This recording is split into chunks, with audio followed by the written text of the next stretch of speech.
You want me to talk? Sorry. Well, we're waiting for John Morrison. It was late last time, so I just roll. yeah, He'll join us when he gets here. I think we're going to go ahead and jump into it, Coach. Last time I made the mistake, and I tried to introduce everyone for them, and I think we're going to let everyone introduce themselves this time. I think you know yourself better than I do, and so we'll give Coach a quick introduction to just who you are, so that he can have a name with a face, and then I'll just say some quick things about Coach Russell before he jumps in. Yeah, so just to start, I know all of you, and he knows me, but Matt Voss, I work here at Reality Sports. Yeah, that's my full-time job. We'll go this way. So raise your hand just so Coach Russell can see who you are. So Brian Peterson, Executive Director here at Reality Sports. Coach, we met probably 8 or 9 years ago when Matt was just coming out of his freshman year. My family and I visited him at George Mason. I don't know how long ago that was, but we got to meet you there. So appreciate you joining us, Coach. Good to see you again. Yeah, I'm Kevin Messenger. Just had some kids that have participated in rally sports for a couple years now, and just have the honor to assistant coach right now in the wrestling program. I'm Aaron Watt. I coach at a junior high in the district here and compete there as well. I'm Chris Cunyo. I grew up wrestling with Brian all the way from junior high through college, and I coach the women's wrestling team in Buckley here in Washington. And we do a number of national tournaments as well. Very cool. Yeah, Chris's daughter Claire just did the junior world team. Awesome. Yeah, in Texas, and we're pretty excited for her to go out to Russia and hopefully do well out there. So guys, this is Coach Russell. So as Brian mentioned, I went to go wrestle for him at George Mason is how I met him. And then after 3 years there, he took this job to be a coach for the U.S. Olympics, which is a huge honor. And so anytime I get the chance, I'll pick his brain or I'll ask him to come and talk to these things. He is doing this for free. I hope I told you that, Coach. I'm not paying you. Not worth being paid anyways. But yeah, I mean, he's got some good stuff to share. I recognize, just a lot of this from when I was on his team. And so, Coach, I'm gonna leave the floor to you. I've got the mastering technique that you sent me first, and I've got the other ones on there as well. But Awesome. That's what I have here first. Coach? Yeah, I thought we'd use that kind of as a way to start the talk. I think a lot of times as coaches, when we get athletes, sometimes I know a problem that I've had is to try and show them everything and you think you're doing the right thing. But I think at least initially, you don't want to overwhelm them with too many points about a technique or too many alternatives. If your partner does this, then do that, and kind of go down that rabbit hole as coaches. It's easy to do. And Russ Hellickson told me years ago as a coach, keep it simple, stupid is what he always told me. So he said he had a problem of trying to show everything from, a 2-on-1. I got all these finishes from a 2-on-1 or whatever. And he said, you're better off, not doing that and keep it simple. And so that's kind of a philosophy that I've had. And this mastering technique thing we're talking years and years ago. As you can see, it's probably on a typewriter, not even on a computer, the print. But I got it at a clinic I went to years ago, and I really liked it. And I've kind of read it and used it as kind of to keep me in line a little bit when teaching technique, just making sure teaching the right things, high percentage stuff, teaching things that'll help your athletes succeed, but also giving it to them in smaller doses. And maybe when the first time you show something, kind of show it, but don't give a ton of detail. Let them mess with it a little bit, then give them a little more detail, let them mess with it a little bit more, then give them a few alternatives to it, as opposed to trying to give it to them all at once. I think is a good plan of attack that's worked well for me. And it's kind of what this mastering techniques talks about. And with our guys here, we do with them, they're a lot more elite, so we don't have to do as much, but get them in positions, let them work on it technically a little bit, but a lot of times just let them play in the positions. almost wrestling, almost sparring, but just more play in the position so they can kind of feel different counters, feel different attacks, and just let them work through it. And these guys do a lot of like talking amongst themselves and trying to get better at things by doing that. So as you get more advanced, you definitely let guys play in positions, let guys just get the feel for, you know, what muscles are being used, what directions, what more power, certain situations. And I think that works real well as you get more advanced. But initially, I mean, I've seen people have success, you know, even teaching by the numbers. You know, on one, I'm going to grab this arm. On two, I'm going to level change or whatever it is. You know, that kind of stuff even works when you're first getting going. And then just letting them get in the positions and get it more realistic and play a little bit more. And these guys do a good job with each other in that area. So I think that's a positive thing. But this mastering technique, it's old, but I think it's got some knowledge in it. If you take a peek at it and kind of use it in your own wrestling, I think it's helpful. And then the other thing I gave Matt was just a thing, we call it the Mason way when I was at George Mason, but just writing up kind of a team plan. You know, some of it's wrestling, most of it's about life skills and, you know, developing good life skills and stuff, but also about philosophy of the program and everything from, you know, what we do at a match, pre-match protocols to psychology stuff, but also there's a little bit of technique in here. And I think just stuff over the years that I've used that have helped me, you know, to make progress. And I think the first part of it, if you guys have it, is just the technique and strategy part. You know, just that there's not everything in here, just a small part of it, but just kind of plans or philosophies. You know, winning the hand fight, we do a lot, especially, you know, freestyle and Greco. Controlling the center of the mat is very important. Controlling the ties is very important. And making sure guys are doing well in that area. You don't need a 1,000 different attacks. You just want to have something you can get on the best person when you need that attack. Sorry about that. Is that too loud? Oh, you're good. Okay. Sorry about that. But just making sure that you have a go-to attack that you can get on the best guy in the country is very important. And a lot of the style that I taught was learning to go forward. So learning to dictate the position that you're in. No, instead of letting your opponent dictate what you're doing is go forward, put pressure on them, so you can dictate what's happening in there.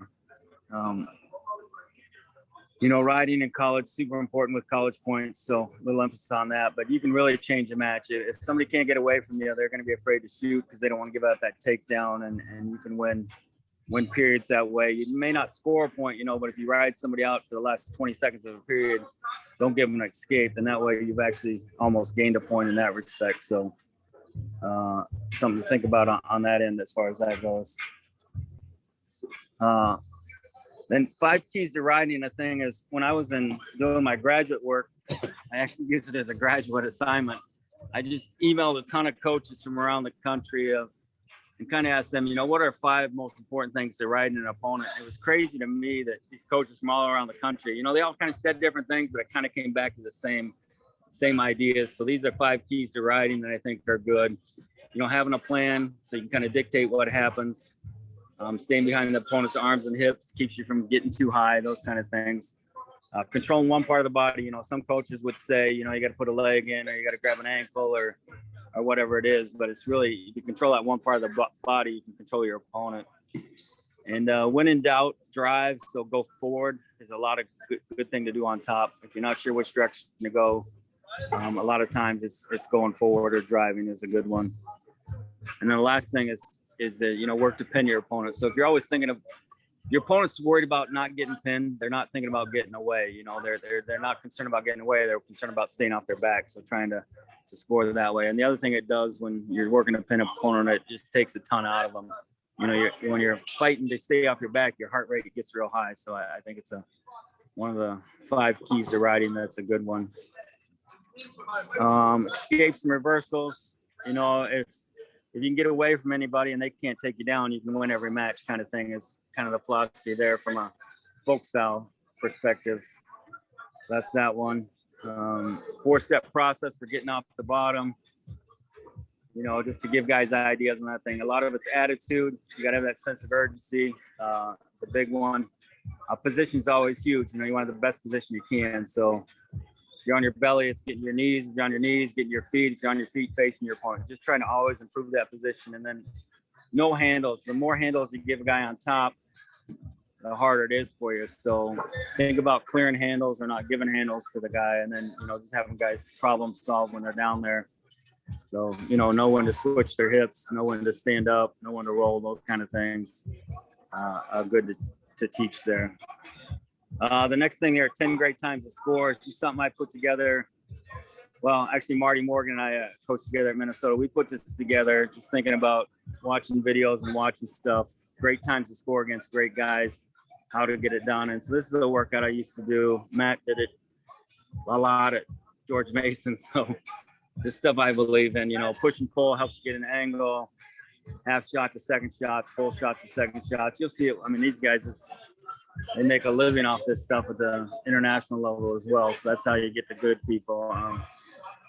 Full shot, that'd be where you're stuck underneath. You got to have a way to finish from there. Reshots, that's more defensive. Guy attacks you, you stop his shot and chase that angle and score.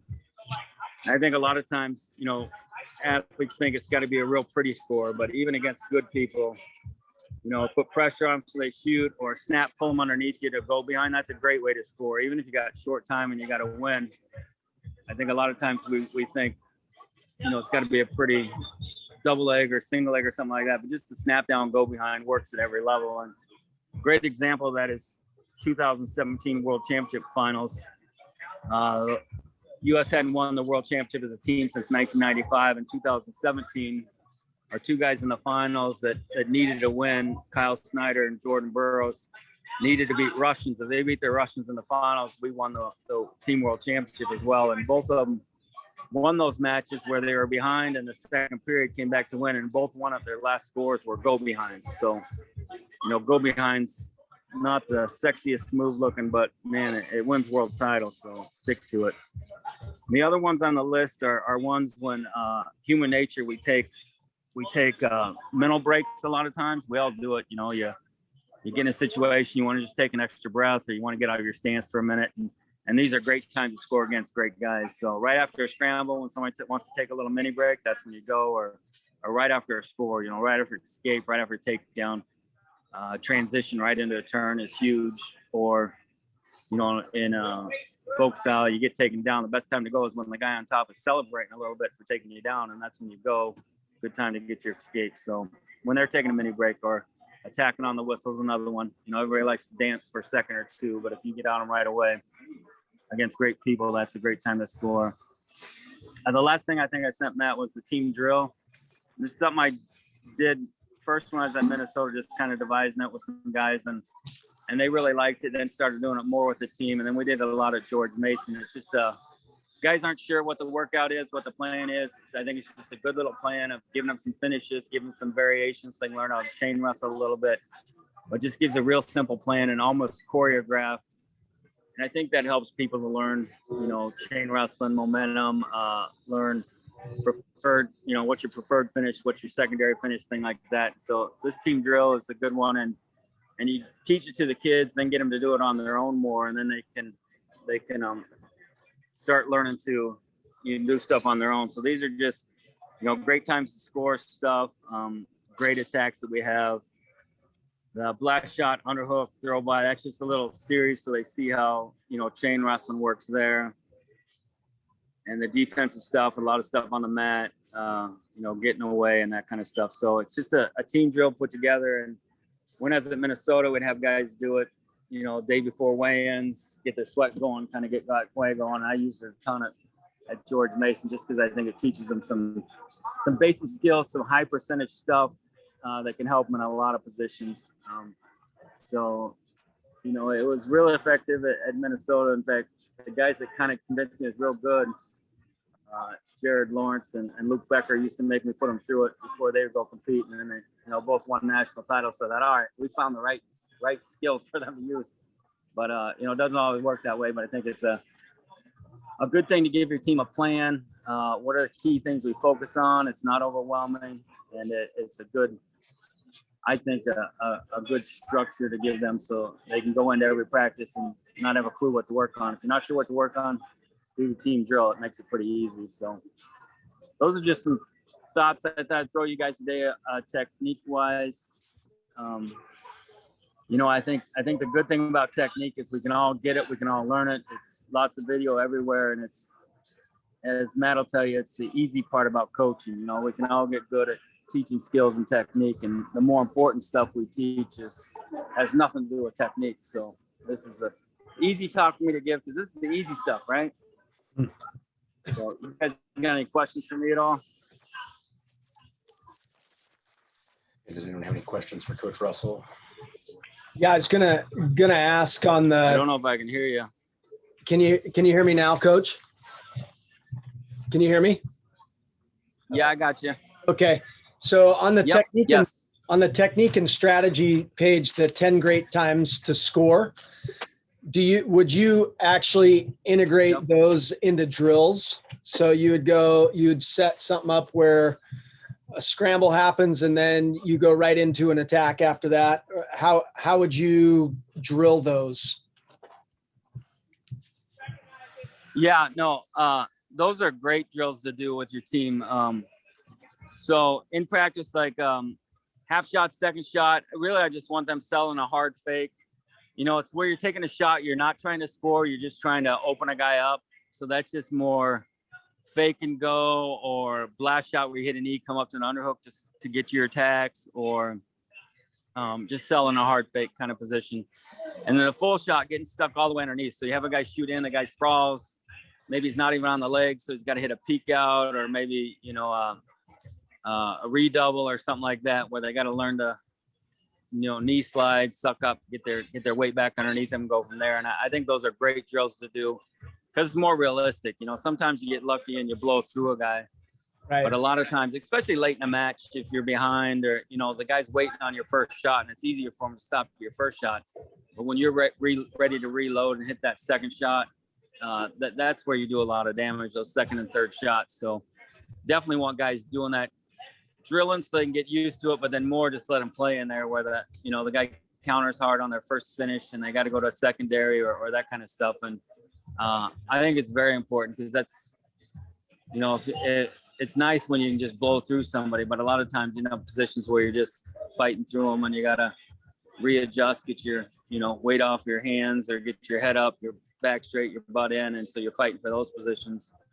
So I think those are great skills to spend a lot of time on. So we do it in practice, like the 10 great times to score, talk through it, let them play in a little bit, but also in the team drill, you hit those positions as well. And I think they're very important for skill development. Yeah, those are great scenarios to think about structuring drills around those. That's helpful. Good. And I like the choreographed team drill. You literally would have guys memorize that sequence. I would beg them to memorize it so they Okay. wouldn't have to look at the sheet, or I could talk them through it, you know, Gotcha. kind of thing. So you Okay. can just get in the room and just work through it.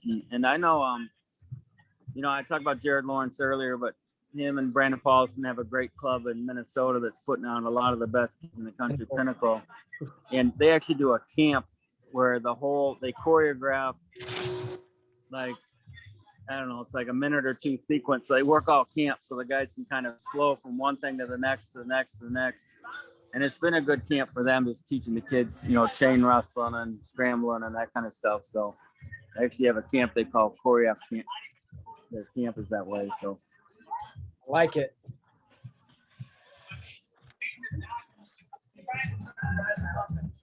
Hey, Coach, can you hear me? Yep.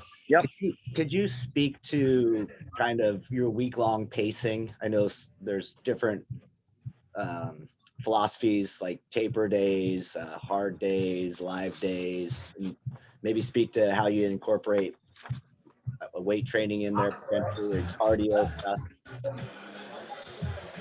Yeah, I think kind of depends on the level of athletes and time you have with them. As a college coach, kind of the twice a day, every day is the Mason way, was the same we had at George Mason, but trying to get them thinking about, you know, putting time in a couple times a day. You know, with our older guys here, we do less just because they're old and we got to protect their bodies a little bit and stuff like that. But a lot of times, you know, if you can get guys on the mat, sparring or wrestling, 3 or 4 times a week, that's great. If you can get them working on technique a few other times a week, that's great. And get them in the weight room 3 or 4 times a week, depending on what you want to do. I think those are all very positive things. And then at least 6 times a week where they're doing something that gets their heart rate up cardio wise. So it can be cross training, it can be wrestling, it can be, maybe you do a circuit in the weight room as opposed to a heavy lift, things like that. But just helping them build their bodies into machines. So we normally with these guys, we'll do, because our tournaments now are 2 days, so they compete one day and then the finals will be on day 2. So we do like 2-day cycles where we'll go, like we went Monday and Tuesday morning and afternoon practices. Mornings like this, just play, drill, and then they go lift. Afternoons where we do our harder work in with these guys right now. Then on Wednesday, we had open mat in the morning or off. And then today we'll go twice. This morning we're just doing an open mat in the morning. Then the guys will go lift. They either lift an hour or after. And then this afternoon we'll do a hard practice. And the same on Friday. Then Saturday's a lighter day where they'll, more recovery, but they'll do a little something on Saturday. Then Sunday will be our off day. So kind of do like 2.5-day cycles, give them a day off, 2.5 days, day off kind of thing is a plan that's worked real well. And we did that a lot at the colleges I was at. That was a pretty typical program when we're trying to build, build things up. So I think it works. And then, always, especially with these guys, recovery days are real important. But these guys are professionals, so, they're not eating ice cream with me. They're eating right, and they're getting to bed early, getting sleep, and have a lot of recovery stuff they do, and they do a great job with it. So it's so much easier for me because I don't have to worry about them being knuckleheads, So it's a good situation as coaching the older guys that are more like pros, and a lot of these guys are coaches themselves, right? So it's a little different now, but I think if you're not near competition, but get in the weight room 3 days a week, get them live probably 3 days a week at least, and then get them on the mat, working on skills at least 3 times a week, and then at least six times of cardio. I think it's a good judge for what guys need. Some need more, some need less. We're all a little bit different, so kind of read it like Thomas Gilman type. He needs a lot, and you got to pull the range back. And other guys, they need a lot less time on the mat and more time working on power, explosion, and more recovery time just for their bodies. So, got to read the athletes a little bit too. Does that answer your question? Yes, thank you. Coach Russell, can you speak to this? Is going to bring it down a little bit from that level, but we got some guys in here with younger kids, like 8, 9, 10 years old. You got kids starting out. What would you say would be one thing? I mean, you're obviously at the highest level. Most important for young kids to develop at that age. Big question. Yeah, I think for me, a key with young kids is making it fun for them, making them fall in love with the sport. I think it's easy to get serious fast, and we got to fight that as coaches and stuff like that. But young kids' skill development, a lot of it is more working on body awareness, agility, things like that. So I think, games are fun to get them that way and try and get them those good skills, but in a manner that they can relate to and improve on. I'm trying to figure out myself. I have a 10-year-old son who I want to be a good dad with and not make too many mistakes. So it's hard, but really, I just think at that age, getting them to fall in love with it, getting them to be a little more athletic, giving them some skills. I don't know. I mean, just thinking off the cuff, I think getting them exposed to the sport, but getting them to fall in love with it a little bit, and it'll come.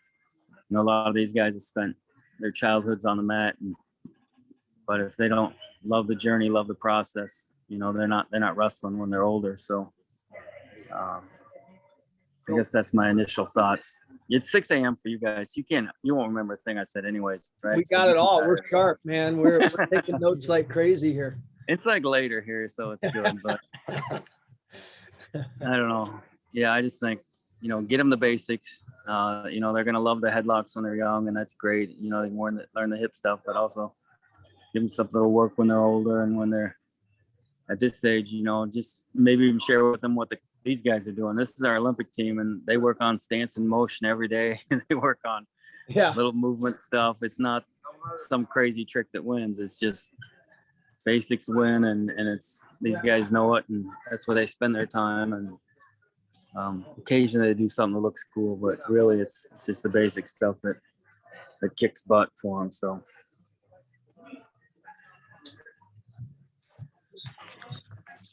Coach, what are some ways that you address variety in your practice room in your season? I know wrestling with the highest level kids are a little different, but I'll just share my tendency is to have my kids do the same thing every day, all the time, and my children hate me for it. So just what are some different tools that you use for that? Yeah, no, that's tricky. I got teased many a time because I like to have a team meeting right before practice and let the guys kind of know what the plan is. And I'm pretty sure Matt Voss is one of the guys teased me. I guess we're going to warm up, we're going to drill, we're going to go live, right, Coach? So not a lot of variety. So it's a little tricky in there. But I think if you can change it up, keep it fun for them. There's a lot of different stuff you can do to get the skills you want. One thing I think that works good for kids and even college guys and workouts that I like to do is where you're rotating between stuff kind of quickly. So you're not, sitting there for an hour doing technique, maybe an hour doing live. Is maybe you're doing a skill for a few minutes and you're rotating to either a different part of the mat with a different coach and doing something there. And I just think it keeps it fresher for the athletes. Rotating through stuff a little quicker. And I think a workout that guys like at George Mason would do on the weekends a lot is just they would do the team drill or get in the room for like 20 minutes and drill. Then another group would be running, another group would be in the weight room getting a quick lift in, and we just rotate through those three groups. And when you do those little rotations that go fairly quick, I think the kids enjoy that and it keeps them a little bit fresher there. I think Nick Gwizdowski wants to say hello, so he made the mistake of walking over. He walked over to come sit by me, so he doesn't want to do that now. It's a little coach's corner. Oh, cool. Where at? In Washington State. Oh, Washington. Cool. So if you guys ever need a clinician in Washington State, this is your man. He's a good dude. Right here. He's a good dude. I know a single agent. I know some of Joe's moves too. Yeah, so it's I don't know, that answer your question, or I think keeping it fresh, maybe change it up when you can, but you still got to warm them up, you still got to give them some skills to work on, you still got to let them play in those situations. So maybe try and be a little less predictable, and maybe one day you're letting them play, the next day they're going live, or you're, by play I mean play wrestling, just rolling around, more sparring, that kind of stuff. Whatever he finds effective, but yeah, keep them on their toes a little bit. I know the favorite practice the guys had when I was at George Mason is one day I convinced them we were going to do something crazy hard. And then I brought them into a room and we watched The Lion King as a team. And I had lunch catered in for them. And that was the one practice they actually enjoyed, I think. I think he took Matt Voss on a couple heavyweight practices too, which were a little scary. So that was true. They hyped it up, or he hyped it up. Me and the other heavyweights, okay, we're going to do a heavyweight workout, get ready, like bring your wrestling shoes, like the other guys are getting ready to make weight, so we're going to go do another workout. And then he takes us and we get some ice cream. Had them scared though. I told them to get their running shoes and wrestling shoes and get prepared for something really difficult. So hey Coach, you spoke to something that's become pretty popular as play wrestling, or just flow wrestling. And Ben Askren talks about how he teaches kids to do it. And I think he's tongue in cheek, but he just says he makes fun of the kid that goes live when you're not supposed to, and then they just figure it out. I was wondering if you have any pointers to help the kids that are like going live when it's supposed to be flow time, or the kid that's just always just giving up all the time. when you're supposed to be flow wrestling and play wrestling through a situation.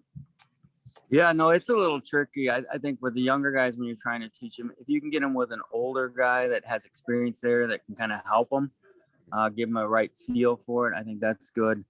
What I've done too with younger guys is put them with partners that don't work at all. So, you're a heavyweight with a light guy, he's got to be super careful.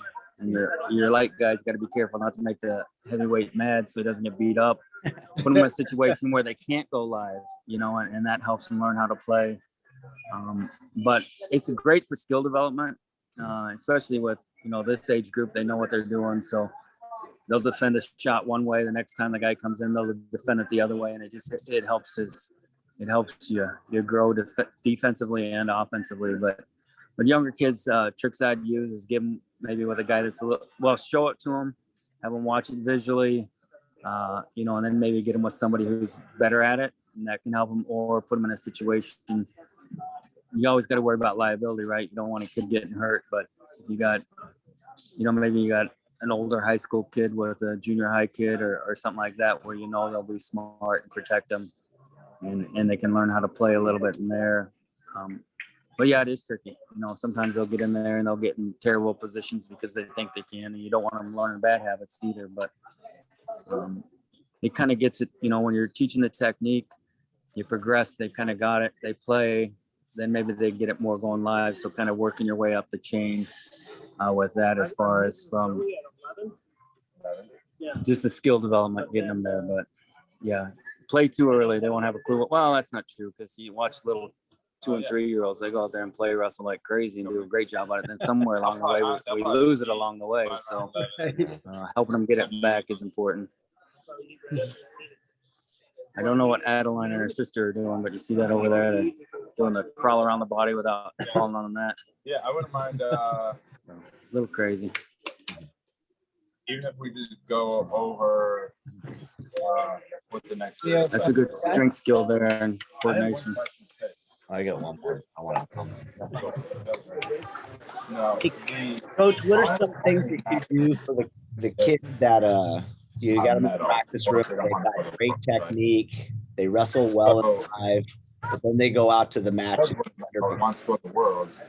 There's not one for national. Yeah, that's a tricky one. I think, You gotta fix it right now, Coach. Just joking. What's that? Sorry, go ahead.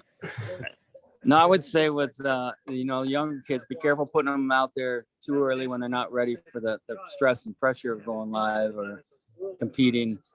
But rewarding them for skill development, stuff like that, as I think we can do a better job in wrestling. Somebody who's learning the techniques, learning the positions, reward that big time as opposed to competition. But really working on their mental skills when they're out there, building that in the young kids is huge. Get them out there. Let them know you're going to love them no matter what happens in the match, or their parents are still going to love them. Take some pressure off of them. Let them know that it's fun to get out there and compete, and try and take the negative side off of it a little bit if you can, because it's normal. There's a lot of great practice room wrestlers and that struggle, when the lights are bright, they struggle out in there. So some of it, you mimic in the practice room, start elevating the pressure a little bit in the wrestling room, maybe have kids sit around and watch them when they're going live in the practice room, so they're feeling a little more pressure, but not a ton, and slowly start elevating it that way. But I think letting them know their relationships are secure, no matter how they do on the mat, let them know that it's just part of the process, and it's okay if you go out there and fail, because you're learning what not to do sometimes, and it's not a big deal that 10 years down the line they might remember the loss, but it's not going to define who they are and what kind of wrestler they are. And this sport is one that takes a long time, so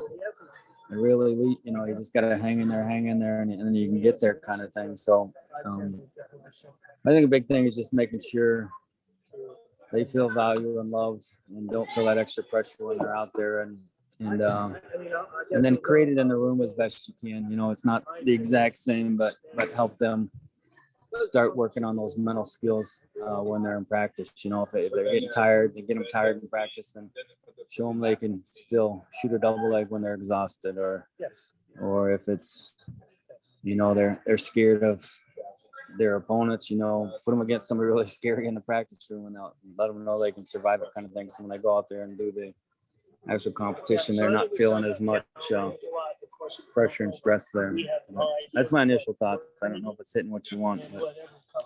Yeah, absolutely. Thank you. Yeah, other than that, and You guys see on the mat over there, there's Lee Kemp, who won the first world championships in 1978. He used to be our youngest world champ ever until Kyle Snyder took that from him. But he's working with Kyvan Gatson over there. I don't know if can you guys see him over there? So, White t-shirt. yeah, he's in the white shirt. Is He's probably 70 years old. And he looks like he's still ready to wrestle. he grabbed a hold of some guys the other day, and they're like, "Holy cow! I think he can still beat me." So they were a little nervous. Hey, Coach, I know you're coming down to the end of our time here, but can you maybe just share in closing with us? yeah, no, I won't talk about. Our faith in Christ is a big part of our lives and how we want to. I mean, the foundation of our coaching.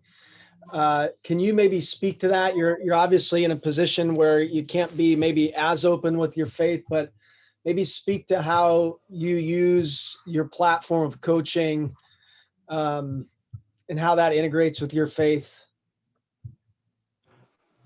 Yeah, no, for sure. For me, that's been the most important thing in my life since I was a young guy. So I was fortunate that made that decision as a younger kid, and it's helped me through some really crazy, difficult times in my life. And I know, you're going back to kids in the practice room that do great, and they go out and they struggle when they compete.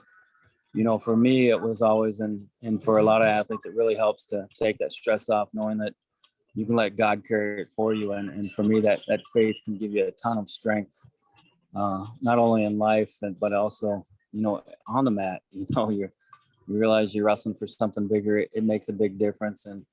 And for me, takes a ton off as a competitor. And I've seen it as competitors that having that belief, that faith is a powerful thing. As a coach, I hope it defines everything in my life, just not as a coach, but everything I'm doing, that I'm trying to make the right decision to glorify God and love God and love others, and do those things that produce that kind of fruit. So it's hopefully not just a Sunday thing or every once in a while thing or when I need it kind of thing. I hope it's something that's never ceasing in my life, trying to seek Him. So let's say short version. That's my answer to that one. Yeah, that's great. Thanks, Coach. I appreciate you being at the level that you're at, influencing guys for Jesus, even at that level. So thanks for what you're doing. Appreciate it. Thanks for letting me bug you guys at 6 a.m. See, if you saw this face at 6 a.m., you'd be like sick to your stomach right now. You wouldn't be able to eat any donuts. So better I had it on the wrestlers instead of myself, the video. Thank you, Coach. Yep. You guys have a good meeting. I'll let you go. Thank you, Coach Russell. Yep. Take care. Alrighty.